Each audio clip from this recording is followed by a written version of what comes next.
Hello guys, in this video I will show you how to check saved drafts on X. It's very simple and easy. Watch full video so you don't miss out any important step. In this process, first I will save a draft, then I will check that saved draft. So let's get started. First of all, open the X application on your mobile phone. First I will save draft. So simply tap on this plus icon in the bottom right side. Then again tap on plus.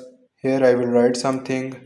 Then go back and you will see this pop up. You can save this to send later from your drafts. Simply tap on saved and the draft saved. Now let's check this saved draft. To check saved draft, again tap on this plus icon and here you will see drafts option on the top. Tap on it, then you will be redirected to the draft section. Here you will see all your drafts. To edit or delete it, simply long press on the draft and you will see two options: to edit your draft or to delete your draft.